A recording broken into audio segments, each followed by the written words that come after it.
You mentioned at the very beginning that there have been some changes in the new year, and it's called Secure 2.0. Can you share what that is and what are specific changes?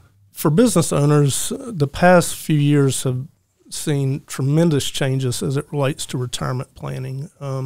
It not only affects business owners, it also affects individuals. However, starting January 1st of 2023, Secure Act 2.0, which is the second installment of the original Secure Act, added some additional provisions that will go into effect this year as well as go into effect in future years. And for business owners, what's really important is to recognize that those changes just went into effect.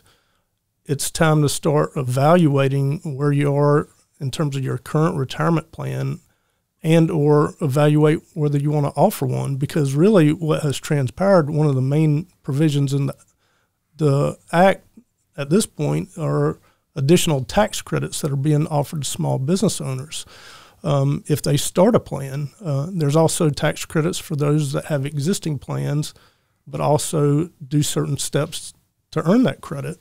So from a business perspective, it makes a lot of sense, not just from a numbers perspective because you get some tax benefits, but also your employee morale. That's the whole idea. So Secure Act was really enacted in order to get people to start saving more money.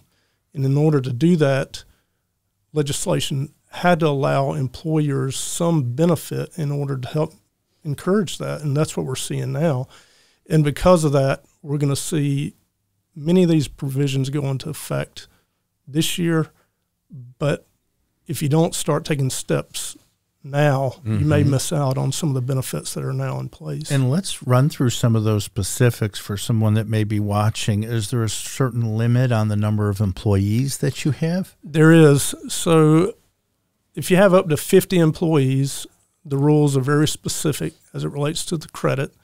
First 2 years, 100%, up to $1,000 per participant.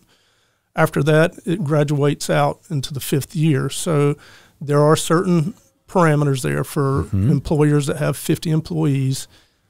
Above 50 employees, the credit starts to phase out as you have incrementally more employees. So really, the individual business owner who has 50 or less employees have a tremendous opportunity to benefit from this one specific provision.